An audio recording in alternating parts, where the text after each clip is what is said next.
The Read to Lead Podcast, Episode 14. Hi, I'm Lisa B. Marshall, host of the Public Speaker Podcast and author of Smart Talk. And you found Read to Lead Podcast with my friend, Jeff Brown.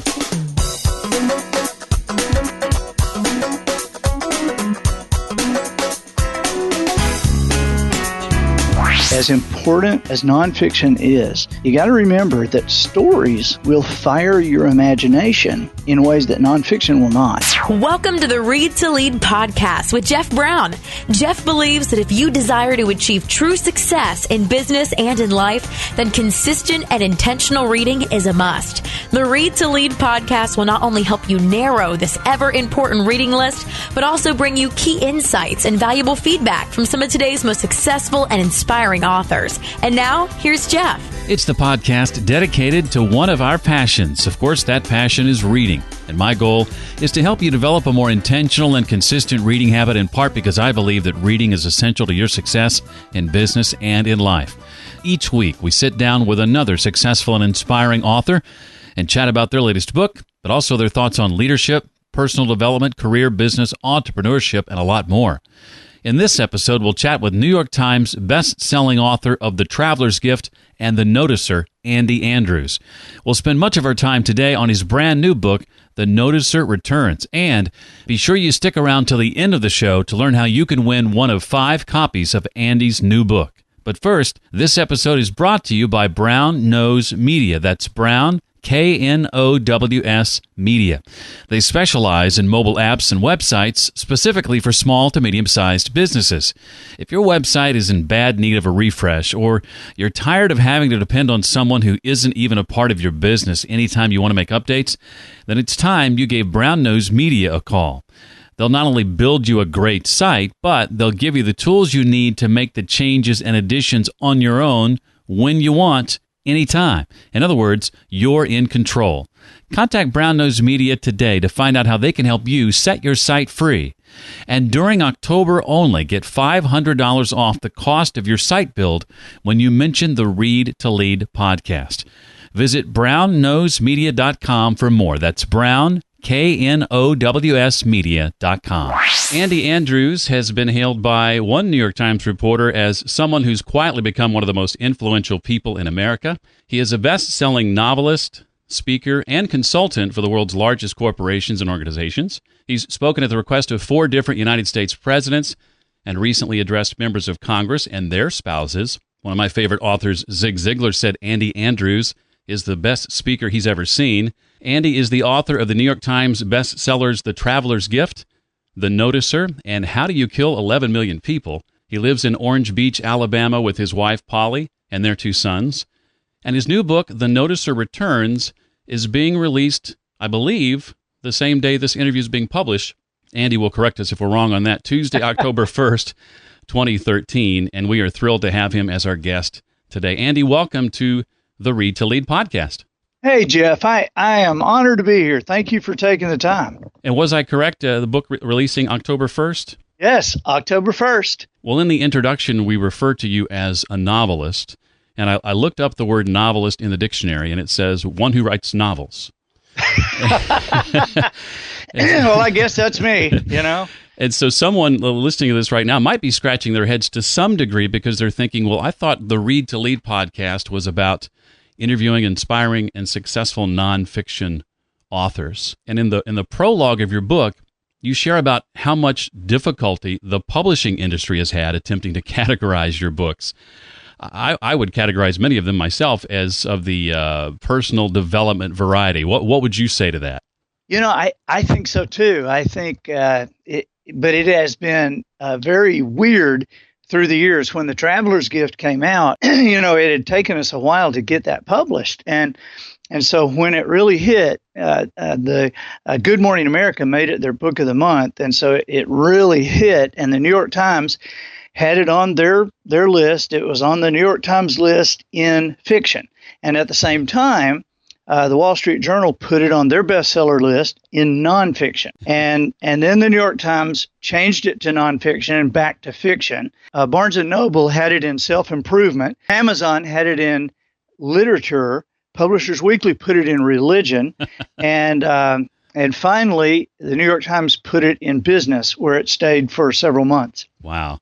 So it's crazy. I just say that I write stories and I wrap principles in them.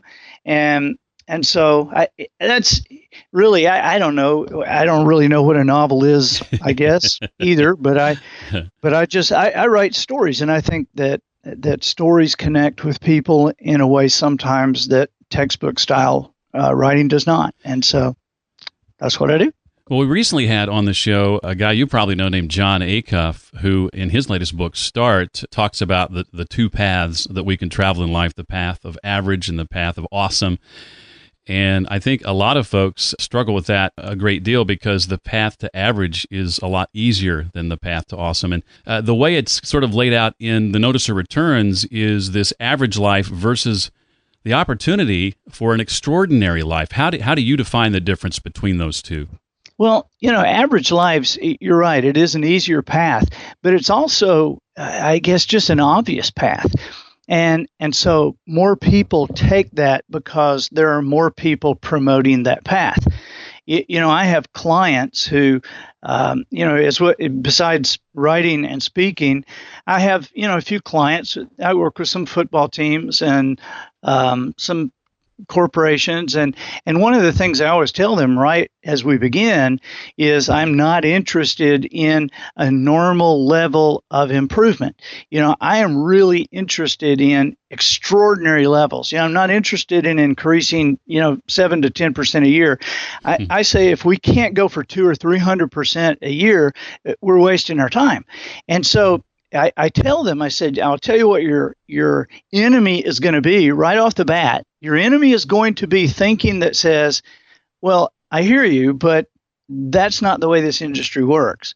Well, I hear you, but reality is, well, I hear you, but, historically our company has.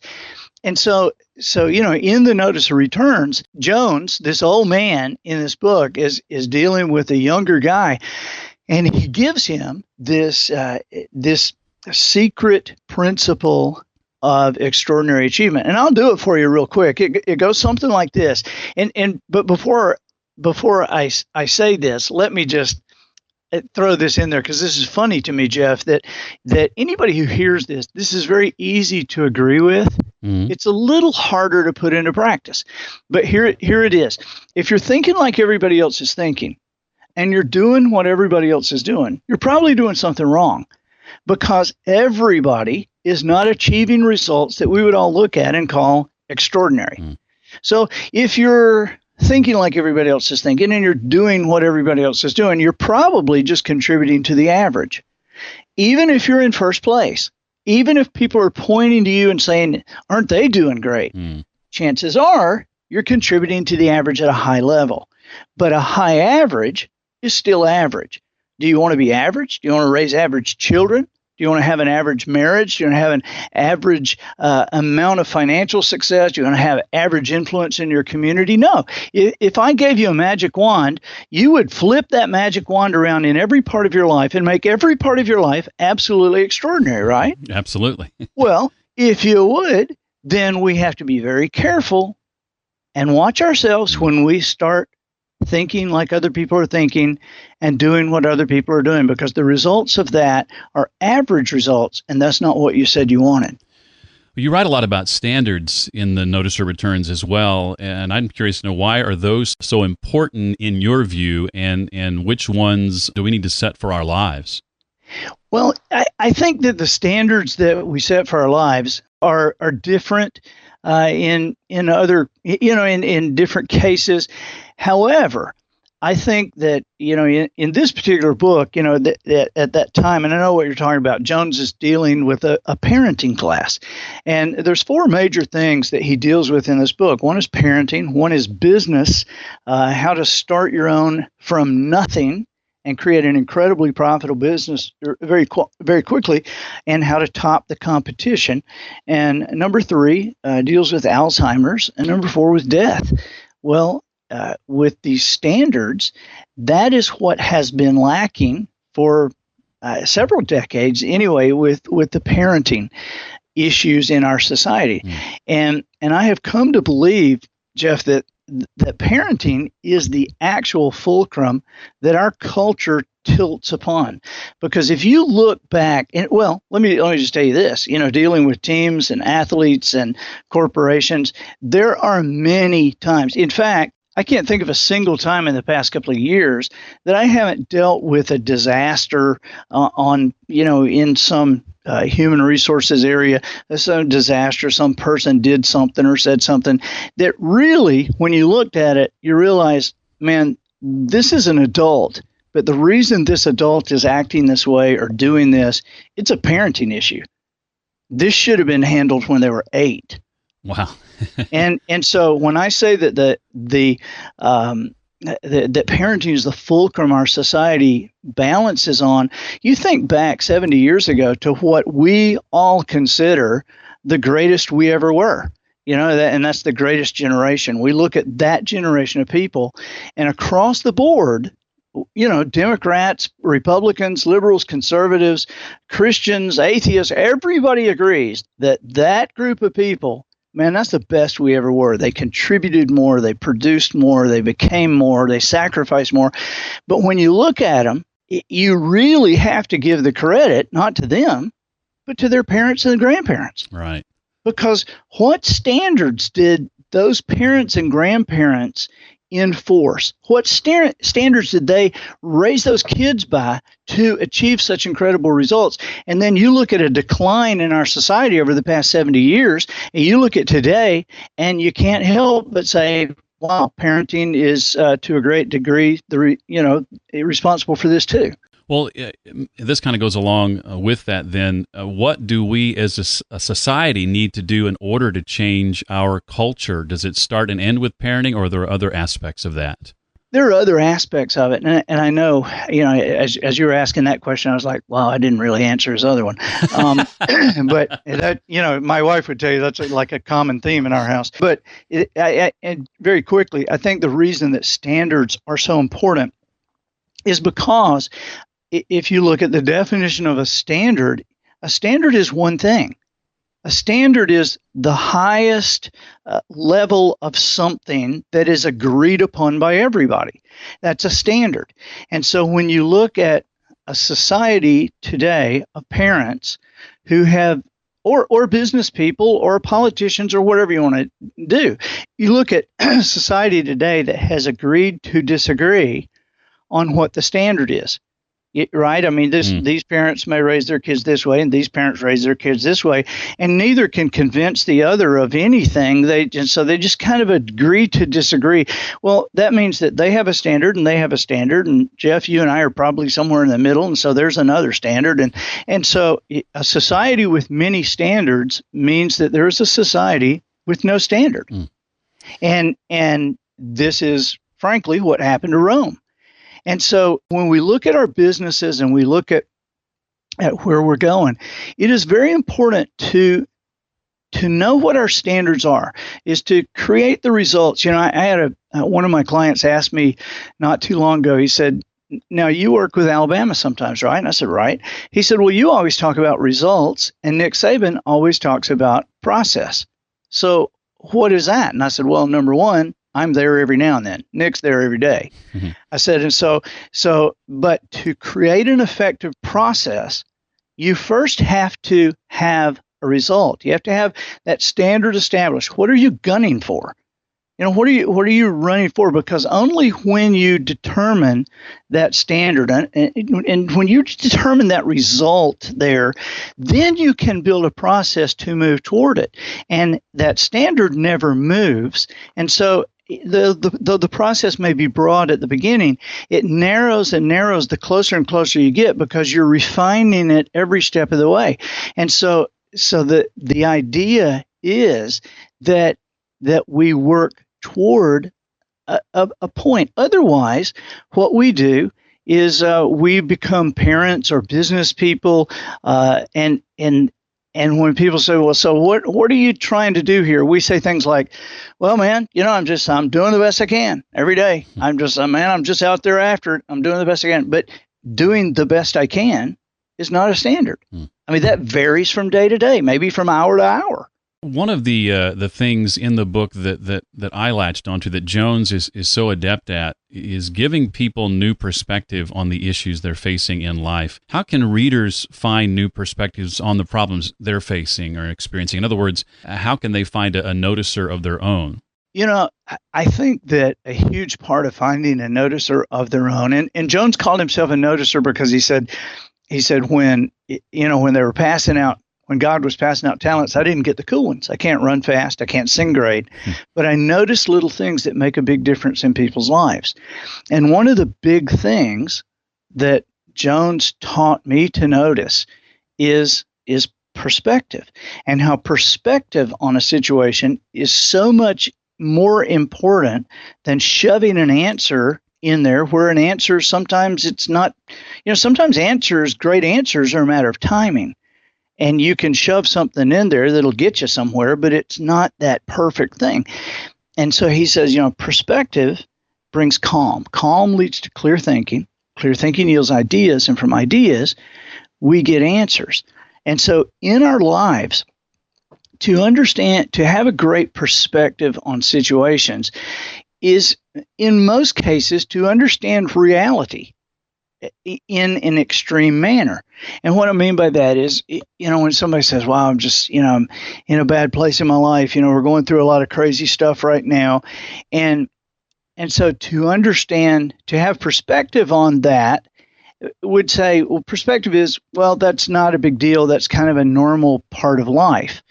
And then that person might say, what? What do you mean that's a normal part of life? Well, the extreme perspective is, hey, you got to understand, we are all in a crisis, coming out of a crisis, or headed for a crisis. That's part of being with us on this planet. And when that ceases to be the case for you, you'll be gone. And so huge perspective. One of the things Jones said to me, and this is in the noticer, is I always found myself, I would grasp at things and I would have hope for a while, but then I would get depressed, and then I would have hope for a while, and then more hope, and then I would lose hope, and then I'd have hope, and then I would feel like, am I just stupid? Am I just beating my head against the wall? And so one of the things Jones told me one day, he said, look, every principle can be proven. Every principle can be proven. He said, if you live your lives according to principles, then your life will be a lot more accurate, a lot more productive, and a lot easier to live. And he said, every principle can be proven. And I said, is hope a principle? He said, well, I don't know. Can it be proven? And I said, well, I don't know. Can it be? And he said, how about this? A proof of hope. He said, even at your worst time, even at the height of your doubts about yourself, you got to remember you're still breathing. If you're still breathing, that means you're still here. If you're still here, that means you haven't accomplished what you were put here to accomplish. If you hadn't accomplished what you were put here to accomplish, that means your very purpose has not yet been fulfilled. If your very purpose hadn't been fulfilled, that means the most important part of your life, the coolest part of your life, the best part of your life is still ahead of you. There's more laughter to have. There's more success to earn. There's more friends to help and more children to teach. Even in the worst of times, there is more. There's a proof of hope. And so true perspective, I think, is truth in the extreme. One of the key points in the book is that, and I think the way you put it is, you can't believe everything you think. What do you mean when you say that? Well, this is an odd little thing. When you think about this, Jeff, you can't believe everything you think. Most of us only think as hard as we are forced to, and since we're out of school now, most of us we don't have anybody really forcing us to think anymore. And so when we run up against something we know, and I'm putting the finger quotes around that word, when we run up against something we know, we move over to something really we don't know. We don't think past the things we know. And so you only know what you know, and yet, have you ever been sure about something and you could argue it and you could win the argument and then you found out you were wrong? Well, of course, we've all done that. Okay, well, if you've ever been sure about something you're wrong about, does the possibility exist that you might be wrong about something now? And you would say, well, Andy, of course, obviously I could be wrong about something now. Okay, well, if you could be wrong about something, we don't really know what that is, do we? And we don't know how many things that might be. And so whatever you're thinking, to remember you can't believe everything you think, will allow you to move past what you know into incredibly rare ground, which is fertile soil. I mean, to find wisdom that is way beyond knowledge. See, I read a lot of King Solomon because the data shows that King Solomon was the wisest person that ever lived and the wealthiest person ever lived. So he wrote several things, and so I read anything I can get my hands on about him or that he wrote. And one of the things he says is that wisdom is the beginning of all of it, and that get wisdom at any cost. And he says, seek wisdom like you would look for lost treasure. And of course, I say, seek wisdom like you would look for your lost keys, because most people look for their lost car keys harder than they search for wisdom. One of the most intriguing things about the book is how it so seamlessly blends true stories with fiction. We kind of hinted at that at the beginning of the conversation, that's your sweet spot. So that begs the question, which parts are true? Now, based on a couple of things you said earlier, it sounds like Jones was someone you actually knew. He was. When I was homeless years ago, 30 years ago, I was living under a pier, and I met him then. And so if you've read The Noticer, that's that first book. You don't have to read it before you read this one, but just know this: when you do read The Noticer, the very first chapter is true. The rest of it is more my imagination, but that he was a real guy, and which is kind of funny to me because I read. Sometimes I'll see what somebody says about the book or whatever, or read what they write. And it's funny to me to see people say, well, Jones is obviously an angel, or, Jones was really, the author intends Jones to be Jesus because Jones starts with a J, it ends with an S and has 5 letters. And I'm like, I never even thought of that. But, he really was a very wise old man, and he really did start me on the road to reading. I had always been, up until that point, I'd been a Sports Illustrated person, and he started me reading biographies, and I read over 200 of them to really kind of at a certain point, I started realizing, man, there's a lot of things these people have in common, and I identified 7 things that these people all were or had or used, and I really didn't know what to call them at that point because I knew they weren't 7 habits, or they weren't 7 ideas, they weren't 7 theories. And it turns out they were 7 principles, and so these were the 7 principles that ended up. I wrote The Traveler's Gift around those 7 principles, which is a story of a man in trouble, having a horrible time in his life, and gets to go back into time and meets with 7 historical figures who are also going through a tough time in their own life. Gets to be with Anne Frank in the Annex, and Lincoln at Gettysburg, and King Solomon right after he says, "Bring me the sword, and I'll tell you whose baby this is." And so, I do write stories because, and I heard what you said at the first, a podcast for nonfiction, where we interview nonfiction authors. But I want to caution everybody, as important as nonfiction is, you got to remember that stories will fire your imagination in ways that nonfiction will not. And so, don't totally do away with stories. If you're, because I do understand, I tend to be that way too. I tend to say, all right, just, let me cut through the fluff. Just tell me what I need to do. But a lot of times when you look back in your life, some of your greatest breakthroughs, some of your greatest moments had pieces of imagination from you in them. And so wouldn't you also want to make that part of you grow? Because wisdom is not knowledge. right? I mean, Right. we can get knowledge from nonfiction books, from an education, but there's a big difference. Wisdom has an aspect of imagination, an aspect of creativity in it, because, wisdom is how to apply that knowledge in a specific way in a certain time. I always think that knowledge, you have to have it, but you could teach any 12-year-old could learn how to drive a car, right? I mean, any 12-year-old has the physical and mental ability to drive a car, but now you're not going to throw them the keys and say, have a great weekend, right? Because they haven't got the wisdom to apply that knowledge in a proper way and in a consistent manner. Well, I completely agree with that, too, and certainly I'm a fan of fiction myself, and the great thing about your style of writing is it's sort of the best of both worlds all in one book. Can you name for us a couple of books you've read in the last, say, 2 years that have had a great impact on you, Andy? Yeah, one of them is a book by Alex Kershaw, who wrote a book. The book is called The Few, and these were American pilots. This is kind of a World War II. It's nonfiction, and it's a detail of the American pilots who went over and fought in the Battle of Britain. Really, kind of before that was our war, and so I always love reading about courage and reading about people that did something different, and so I that was a very important one for me.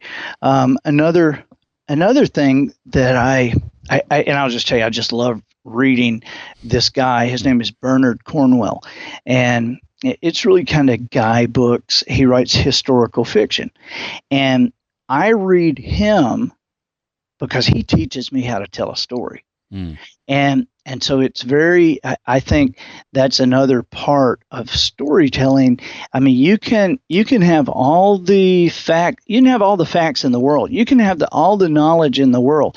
But if people won't sit and listen to you, or if you can't get people to connect, it really doesn't matter.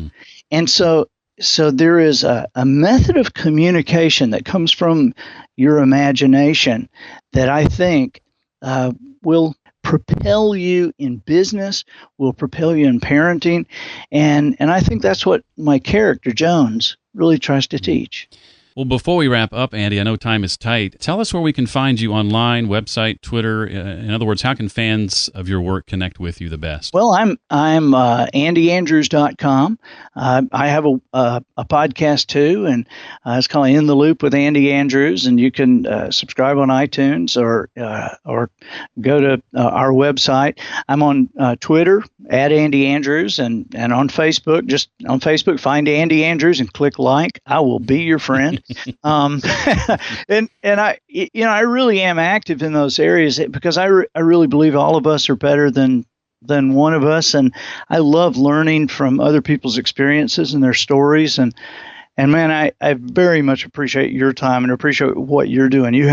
What an awesome thing you have going here and helping tons of people. Well, thank you, and we certainly enjoy your work. I'm reading The Traveler's Gift as well right now as part of a mastermind group I'm in, and I actually did a book review several years ago when The Noticer came out on my blog, and have been a fan for a long time, and we are thrilled to have found a way to get you on this show. So thank you for being a part of it. Hey, buddy, thank you so much. Appreciate you. Be sure to stick around because in just a moment, I'll share with you how you can win one of 5 copies of Andy's new book just out today called The Noticer Returns. And Andy would love to hear from you. Let him know what you think about today's episode and the insights he shared just by sending Andy a tweet to @AndyAndrews on Twitter. That's @AndyAndrews on Twitter. To comment on this episode, just go to the blog, readtoleadpodcast.com/014 for episode 14. Again, that's readtoleadpodcast.com/014. If you've yet to rate the podcast, I hope you'll do so soon. We're trying to achieve 100 5-star ratings by the end of this month. This helps ensure others will have a better chance of finding the podcast. And if you give the podcast a 5-star rating and leave a review, I'll be sure to mention you by name in an upcoming episode. It's just a small way of saying thanks. To rate and review the podcast, just visit readtoleadpodcast.com/iTunes. That's readtoleadpodcast.com/iTunes. And to that end, I'd like to say thanks to James Kenson, Gronacy, also JPT Paper, and Jeff Rose, CFP. Jeff and his wife host the Dollars and Roses podcast, Make Money Blogging. Be sure to check them out. Finally, if you'd like a chance of winning your very own copy of the Notice of Returns, you can put your name in the hat by simply going to readtoleadpodcast.com/Andy. That's readtoleadpodcast.com/Andy. There, you'll find a tweet already written up for you to share with your tribe. Just share it before Friday at noon Central Time, and you'll be included in a drawing for one of 5 copies of the Notice of Returns. Now, if you don't have a Twitter account, but you do have a Facebook page, go to that same URL, readtoleadpodcast.com/Andy, and just copy and paste the tweet into a Facebook status update, and that will work just as well. You can also find out more details at the show notes page. Again, that's readtoleadpodcast.com/014. Well, that'll do it for this week. I look forward to seeing you again next week on the Read to Lead podcast. Thanks so much for listening to the Read to Lead podcast. As a subscriber, we challenge you to be more than just a passive listener. Become a vital member of the community. Visit us on the web at readtoleadpodcast.com and chat with other members at facebook.com/readtoleadnation. Until next time, remember, leaders read and readers lead.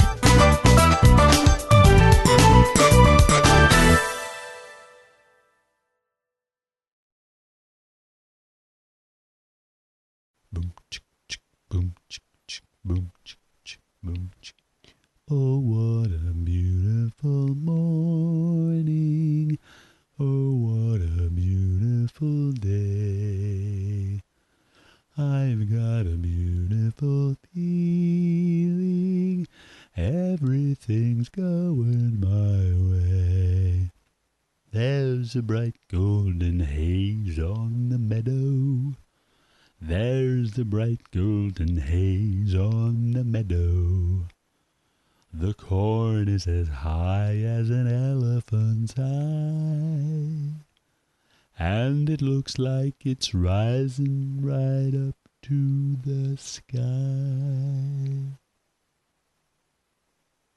Oh, what a beautiful morning. Oh, what a beautiful day. I've got a beautiful feeling. Everything's going my way.